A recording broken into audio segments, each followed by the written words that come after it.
ഇറാന്റെ Fordow, Natanz, Isfahan ആണവ കേന്ദ്രങ്ങൾ US തകർത്തതോടെ ഇസ്രയേൽ ഇപ്പോൾ ലക്ഷ്യത്തിനടുത്തെത്തിയിരിക്കുകയാണെന്ന് പ്രധാനമന്ത്രി ബെഞ്ചമിൻ നെതന്യാഹു പറയുന്നു.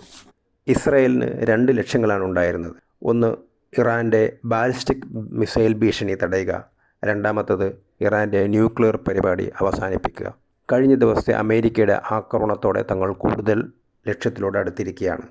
ഇസ്രയേലിനെ ഒരു യുദ്ധത്തിലേക്ക് വലിച്ചിഴക്കാൻ ആരും ശ്രമിക്കേണ്ട. എന്നാൽ തങ്ങളുടെ ലക്ഷ്യത്തിലെത്താതെ ഇസ്രയേൽ ശ്രമങ്ങളിൽ നിന്ന് പിന്മാറുകയുമില്ലെന്നും അത് പൂർത്തിയാക്കിയിട്ടേ മടങ്ങൂ എന്നും ബെഞ്ചമിൻ നെതന്യാഹു പറയുന്നു. വളരെ വ്യക്തമായി നെതന്യാഹു പറയുന്നുണ്ട്, ബാലിസ്റ്റിക് മിസൈൽ ഉണ്ടാക്കുന്നതിൽ നിന്ന് ഇറാനെ തടയുക, അതുപോലെ തന്നെ ന്യൂക്ലിയർ ശക്തിയാവുന്നതിൽ നിന്ന് ഇറാനെ തടയുക. ഈ 2 കാര്യങ്ങളാണ് തങ്ങളുടെ ലക്ഷ്യങ്ങൾ. അതോടൊപ്പം തന്നെ ഇറാനിലെ ഭരണകൂടത്തെ മാറ്റുക എന്ന അജണ്ടയും നെതന്യാഹു മുന്നോട്ട് വച്ചിരിക്കുന്നു.